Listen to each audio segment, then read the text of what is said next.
Lance Hall here for Let's Discuss with Lance Hall. Happy to welcome Herbie Langhans of Radiant to the program tonight. How you doing, Herbie? Hi, I'm fine, thanks. Here to talk about your new album, Written by Life. Came out April 22nd on Massacre Records. I have heard a copy. Of course, it's out now, but I heard a copy before it came out. Awesome stuff, Herbie. Oh, thanks. Great. Cool. Great. You like it? I love it. Let's start with the cover art. Is it Matthias? Last name, you got to pronounce that one for me.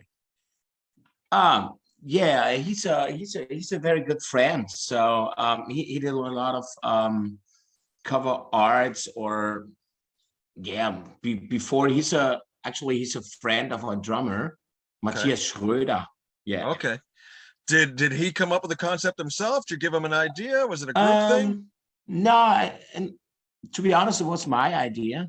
I want to have something very simple on this album, not the kind, not too many colors and stuff like that. So just very simple, because the whole thing is very private, emotionally, whatever, the whole concept of the album. So I want something very special and very, very simple somehow. Mm-hmm.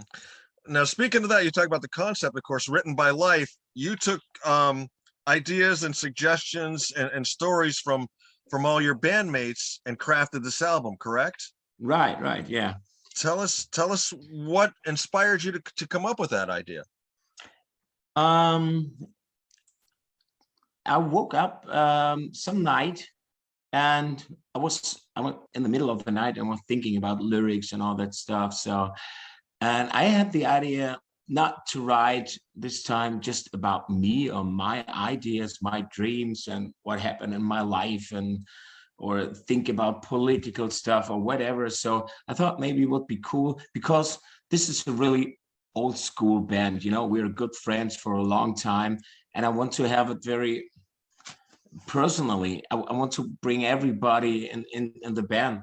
So I decided to ask everybody about his musical careers while he's starting to do music, or buying his first guitar, or the up and downs, tragic, funny stories, whatever. So everybody gave me 2-3 stories, and yeah, I did the vocals, and I also tried to figure out which song could fit to which story. Yeah, that's awesome. Now, was this album one of those, were you ever together in the recording process, or was everybody sort of separate and done via file sharing? No, this is my, it's hard to say my own real band, but that's the old school's band I have. So we hang out in the rehearsal room. We're not living in the same city, but not that far away in Germany. So we have to make appointments and weekends. So to meet and in a rehearsal room, we really like to jam. Everybody's coming with some ideas, with some riffs, with some melodies, but not complete songs. So every time we meet, it's like friends hanging out. So, we're in the rehearsal room, jamming the whole day.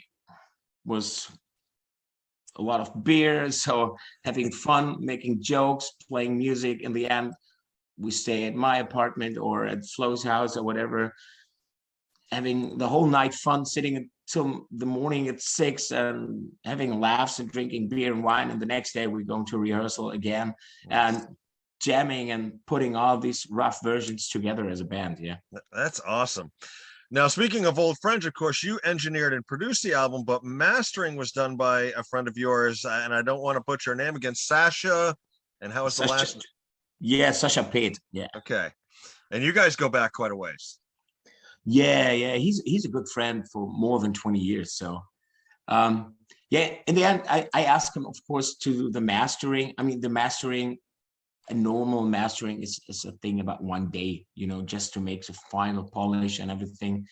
So, I mean, Radiant is my smallest project, and of course, absolutely low budget. So I have to do everything by myself.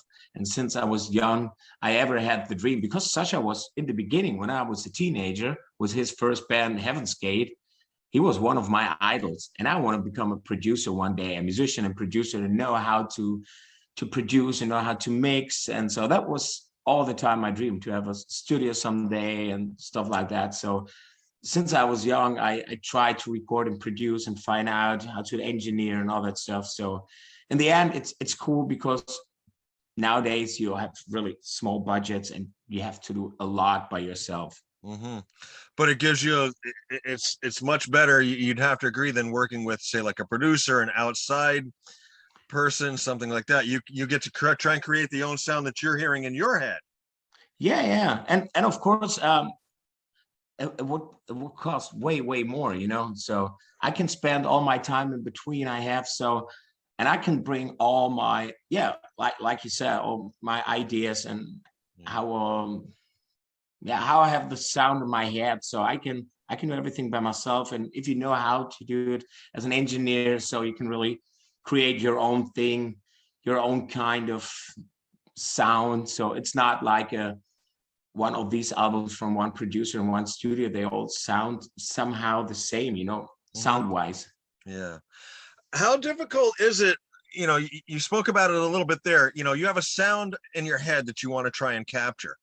And when you're working with, say, an outside producer or somebody, sometimes, you don't quite get, he's not on the same wavelength as you. Do you have trouble finding the sound yourself you're looking for, or do you sort of know how to tweak the dials and get it? I just get into it, and while I'm working, I find the right way. So it's not really like on a blueprint or whatever. I say we have exactly to sound like that, then that's not possible with Radiant. So we get into the whole procedure and the whole recording process and try things, and in the end, I tried maybe some new samples or some new effects I bought or whatever. So it's while I'm recording and while I'm producing the album, it's not really a blueprint or whatever. So in the end, everybody in the band must be happy. That's always my goal, especially with this band. I send the first mixes to everybody, and when they're happy with that, I go that way. So awesome. Let's jump into some of the songs from Written by Life. I made some notes. I made notes on all of them, but I'll pick a few. First track, Night Shift. The first thing that jumped out on me, and we talk about producing and mixing and mastering and everything, great drum sound on this track. Those really jumped out at me when I put that on. It's awesome. Cool. It just sounds like everybody having a good time in this song. Oh yeah. I mean, especially in the video, you can see there's friends making music. So it's a lot of fun. It's not too serious, it's not like faking. It's just us. Yeah, that's really, really cool. Track 2, Don't Stop the Daydream. The thing that I noticed on that is that song has a killer bass line underneath. Oh yeah. Our bass player actually come out with a lot of cool ideas. He's just coming with licks and riffs. He don't have an idea if it's an intro or a verse or a chorus or whatever. He's a huge Billy Sheehan fan, and he's playing that kind of sound and whatever, and the same guitars, and so he's really into it. Not really doing bass lines like most of the hard rock bands, like boom, boom, boom, boom, boom. No, he's really creative. He has his own song, and a lot of melody is really based on his ideas. Why don't you give us the names of the gentlemen in the band, so that they get pronounced right, and when you mention, say, your bass player, your guitar, your drummer, we got a name to go with it. To introduce them by the real, of course, on the drums we have Manny Spalka, to say in real German, and the bass player is Marcus Beck. Okay. The rhythm guitar player is Flo Gottsleben, and the most difficult is our lead guitar player, Karsten Stepanovic. Okay. I'll let you say those from now on. Track 3 really, really spoke to me. Real Passion Will Never Die. Discovering music. It took me back to the days when I used to go to these little record shops, in a town away from me, and you peel the plastic off, you smell the vinyl, you put it on. That just really created images in my head, that song. Whose idea was that one? Yeah, that was one of the stories of our of our drummer, of Manny. He's the oldest in the band. So, I mean, we all grew up in the 80s, of course, and everybody of us is going to the vinyl stores back in the day. But he was really an 80s unique musician back in the day. So he's a huge Whitesnake fan and YNT and all these old bands and all these hard rock bands. So he's still, he's not really moving to the modern times. You know, he's still back in the day, so he can't understand why all the kids are just streaming and don't exactly know which band they're hearing, just picking one song, put in their playlist on Spotify, and that's it. So they didn't know the band name in the end. They don't know about the lyrics. They never saw the cover. And that's exactly what you said, to have the smell, to watch the vinyls, I mean, when I was young, I go to the record stores and first I watched the covers and then I thought that must be cool music. So and then I checked the audio. Yes, I agree. It's the experience. You know, I'm the same way. I grew up in the 80s, and, you know, I think back to when I first discovered, you know, Led Zeppelin or Kiss or that, and you heard say Smoke on the Water. Now, what else did this band have? And you go deep into their catalog and stuff, and you discover all these gems. Yeah. And, nope. That's missing nowadays. Yeah, absolutely. Yeah. I mean, that's for us. It was really important to write an album like Written by Life. I mean, in the end, we know what we knew before, that not many get into it or the story or to understand the lyrics, but we know there are still a lot of diehard fans and old school fans, and they love to hear the stories and to get into the music and to understand about or ask about the lyrics. So that's why we also put a little story in front of every lyrics, just to understand a bit what it's all about in the next song. So yeah, the other thing I liked with that track with Real Passion was that build up to the guitar solo was really, really nice. I enjoyed that a lot. Great. I mean, our guitar player, I love him. I met him a few years ago and just wanted him in the band. He's so creative. He's very good. He's also a good singer, great guitar player, great songwriter. I'm so proud to have him in the band. Yeah, excellent. And he was so proud that I asked him. Track 5. I'm looking at my notes here. I'm trying to read my own handwriting. Stand That Fight, correct? Do I have that title right? Yeah. Okay, right. I couldn't quite see the D on the end of stand. Who is, if you don't mind me asking, and if you want to tell, and if you don't, you want to leave it up to the interpreter, that's up to you. Who is the demon in that song? Is it doubt? Is it critics? Is it social media? Am I totally off base? Where am I at? Exactly what you mentioned. Yeah, it's about social media, it's about critics, it's about comments on social media, it's about reviews. That was one of my stories. I mean, since I did music, you always have this. You bring out a new album, you put so much energy into it, you work for 1 and 2 years, spend a lot of money, spend a lot of time, and in the end there was maybe 7 or 8 cool reviews and 1, 2 really that shit-faced you, like what a fuck, what a crap, and don't worth to listen, so 3 of 10 points or whatever. So that's what I learned somehow on the heart, not really on the hard way, but over all the years. So we have to stand that fight, and in the end you have to win that fight every time you bring out something. And one of my deepest points, I mean, it was a cool thing, because when I joined Avantasia, for example, a few years ago, I played my biggest show in my whole life at main stage at Wacken, and a lot of TV shows was live, and it was live streamed everywhere. So I had to jump in for the Michael Kiske parts of Halloween, and it was not really my range. When I was younger, it was kind of cool, but it was cold outside and my voice completely fucked up. So, and I somehow could sing it, but in the end, I was absolutely pissed after the gig. So I said, fuck, I will never sing again. And that was the biggest show ever in my life.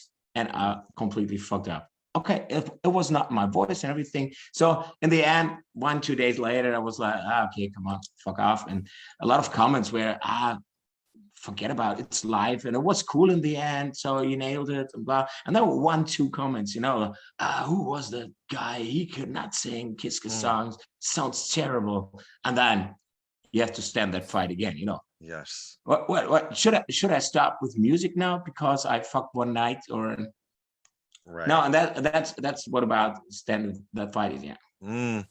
It's amazing you mentioned that, because I once talked where I worked. We had a sort of a motivational person, a work coach or somebody came in and talked to us one night.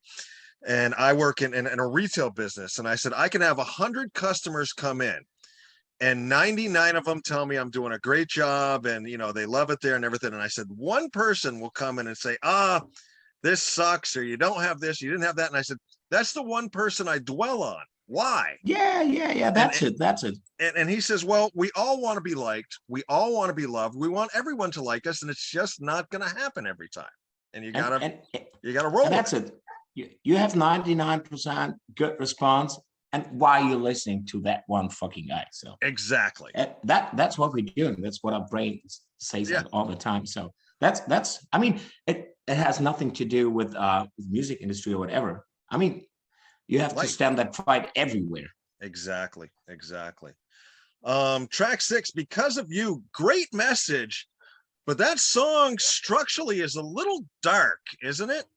It is very dark. So it's it was for me kind of emotional to sing, to not cry on this one. And a lot, they know about the story when they heard first time I recorded everything and recorded the vocals, they start crying all the time because so really our close friends. So it's about our guitar player Flo, the rhythm guitar player. It's about our stories, how we start to do music and everything. And I knew something about his story and history and all these tragedies, of course, but he wrote this little story how he starts to do music in school, and he played drums first, but he really wants to play guitar, but they didn't have money to buy a guitar and everything. So, and his mom was really cool, and she had the same dream that he will become a little rock star someday with long hairs and a guitar player, but they didn't have any money at the time. And then someday she gets some money, and she said to Flo, "Oh, come on, let's go to a music store." And they bought his very first guitar in the day. He was around 15. And the next day, her mother and her sister were shot by the ex-boyfriend of his sister. And both died the next day. Wow. And he decided, okay, we made this deal. I will be a little rock star someday. And I will never, never stop playing guitar because of you. Wow. That is a story. Wow. And that too is the healing catharsis, amazing part of music that can play in your life as well, Yeah. And then to have the strength to share it. And also it helps him. I mean, music is the healer. Music can help you through, especially through dark times. Another song that had a great message, track 9, Dare to Fail. What a great message that was. Yeah, it is about our guitar player. So the Karsten Stepanovic. Okay, yeah. He ever had this dream to do music. So he started to study music, really, to become somehow a teacher someday or a music professor or whatever.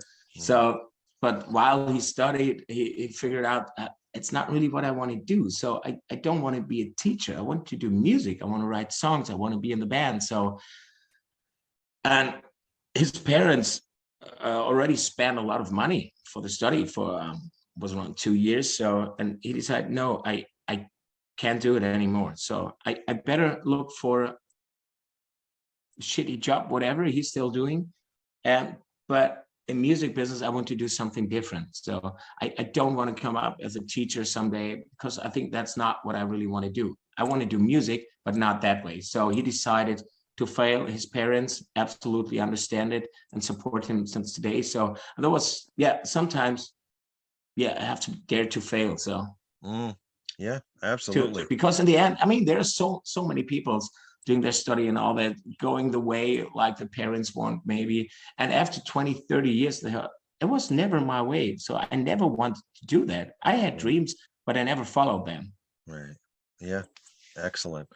Final track 11, Hang Around with Friends. What a great closer, breath of fresh air. And that just sort of summed up the whole essence of this album beautifully, I thought. Yeah. That's why I put it on the end, because that's really about the band. And that was the idea of Flo, our rhythm guitar player.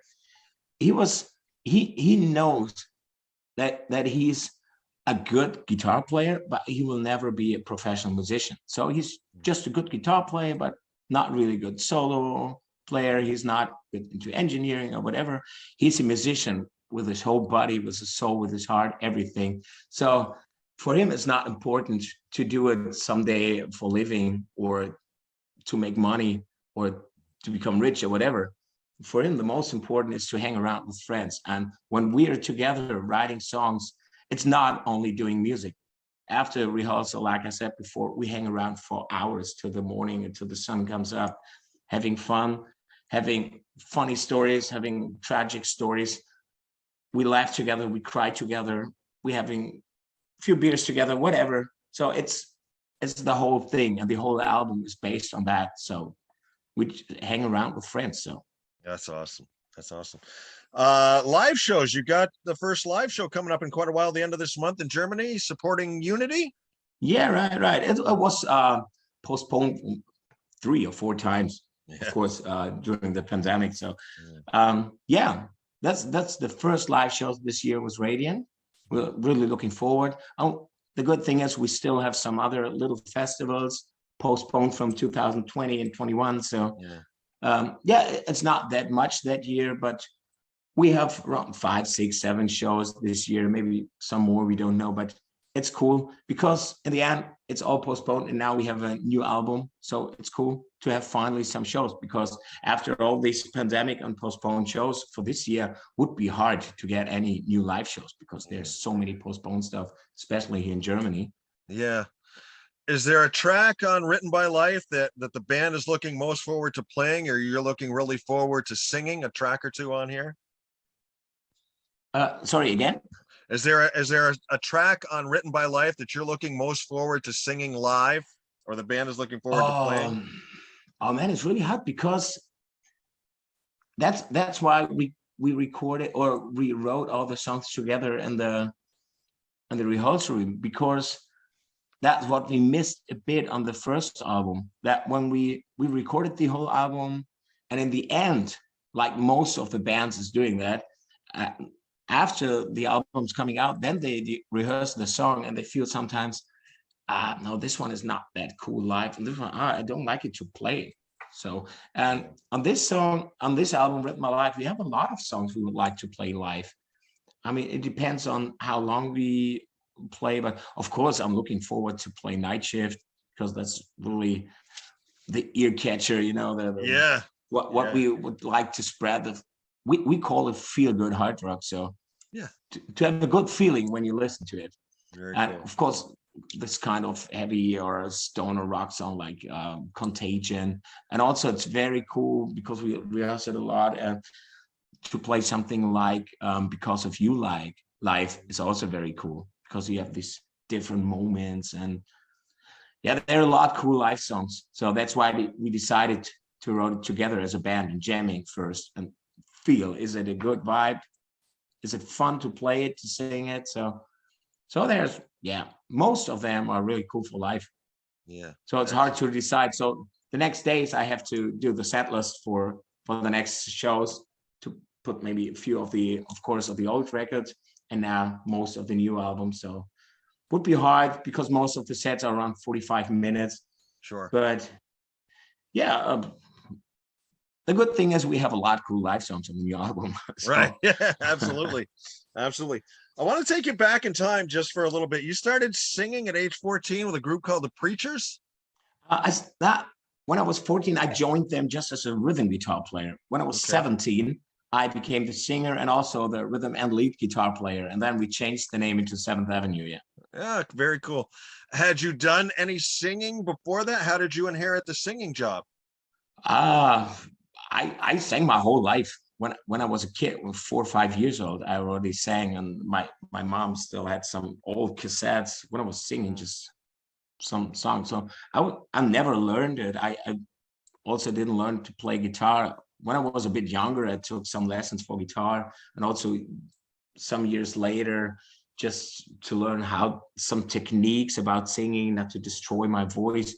But it was no, I it was on my blood, so I did it. Very cool. Now you're also now though a trained vocal coach, correct? You give vocal lessons and stuff. Right. That helped me, to be honest, a lot. Yeah. It was when I decided 2019 to quit my job, because all the years before I had a regular day job. Mm-hmm. So I decided in 19 to quit my job and to try to do music for living. And so I decided also to start a kind of vocal coach study. It was 1.5 years to learn how to teach and to learn a lot about techniques in a private school. And exactly when I finished, the pandemic starts here in Germany. So all the tours are canceled, everything. So I said, okay, let's start with the last idea first to become a vocal coach. So yeah, and it works great because of course it's helpful when you have a name in the scene and you have a good backup catalog and everything. So I started with vocal coaching and it worked really well. So I did it here in my studio, and of course rock bass, hard rock bass, a lot of metalheads as well, but also pop songs or sometimes some kids. And so, but that's only something I would like to do in between. So yeah, I could never be a teacher, for example, or a music teacher or whatever. So it's cool to do it sometimes. But when I did it sometimes 5 or 6 hours a day, I think, wow, that's a lot. So you have to talk all the time. You have to. right. So it's so hard for me. I And mean, you're I can do it, using but your voice. yeah. And though it's cool, the response always was very good. And I still have a lot of students. And from the beginning, I said them, so we could never do it like every week the same day or every Wednesday on 3 p.m. we can do teaching or whatever. So I said, sometimes I'm on tour, sometimes I have a lot more to do. Right now, I have not that much to do. That's why I can spend a lot on vocal coaching. But maybe next year when touring starts and everything, I can do only here and there. Yeah. And always I said to my students, and I don't want you to spend here 1 or 2 years and spending a lot of money. So for me, the biggest compliment is when you say after 10 hours, man, I learned that much. I need 1 year to work on that. So and that's the best compliment from me. Nice. And you're learning as you go along new things, techniques, and everything yourself, correct? Right. Yeah, that was very helpful for me. Let's see. So I wanted to give out the website www.radiant-rock.com. We've been talking with Herbie Langhans, lead vocalist for the group Radiant. Their new album, Written by Life, just out on Massacre Records. Herbie, I like to wind up my interviews with just some fun questions. I'm hoping these are questions you've never been asked before. Let's see. I did see you had one talent, according to the website. You can fall asleep while standing up. To be honest, I had the same question today. All right. Let's see. Yeah, no, but it's okay. It wasn't a party. I mean, when I'm a bit drunk and whatever, so I can sleep everywhere. The last time I fall asleep on the last 2 weeks ago in Las Vegas in a bar at 4 a.m. because I was tired, and that's it. So I fall asleep on the couch in the bar. So and that party, it was Flo's birthday party years ago. I was standing in the corner, my eyes closed, and oh wow. And the guy said, "Wow, he's cool. He can sleep while he's standing." All right, so here we go. If you could speak any language instantly, what language would you pick? Wow. I have no idea. You have no idea. All right. I can speak a bit Russian. Okay. Do you usually travel heavy or light? Normally light. Light. If you could live in any city of your choice, what city would you choose? To be honest, it's hard because I moved 2 years ago here to Hanover and I love it. So Okay. I traveled a lot the world. So this is my favorite city right now. All So right. I would not be in Las Vegas or whatever. So I love it here. Hanover is great. Excellent. What's an item you splurge the most money on? Sorry again. An item that you splurge the most money on. Oh, an item could be also a small one. Yeah. I think it's a whiskey glass. All right. You talked about you had a day job. Oddest job you ever held? I mean, I had a lot of honest jobs. The last one that I quit was to work with handicapped people at a Okay. kind of metal factory, was welding and all that stuff. So I Very teach cool. them and work there also in the social way. So yeah, I did it for 8 Excellent. years. Excellent. How do you like your eggs cooked? Soft. Soft. So Okay. yellow soft. Yeah. Speaking of food, if you could go back in time and eat one of your mom's meals from your childhood, what would you have her prepare? It's called pilmeni. It's a Russian food. Like it's kind of like Russian what's it called? Man, this little you know pilmeni? No. It's like Russian tortellini, with meat in it, like. Okay. Okay. Excellent. Last one, and this is the one we have the most fun with. If they were to make a biopic, a bio movie of your life, what actor would you pick to play you in the movie? It's your movie, your life. You can pick anybody. Oh wow.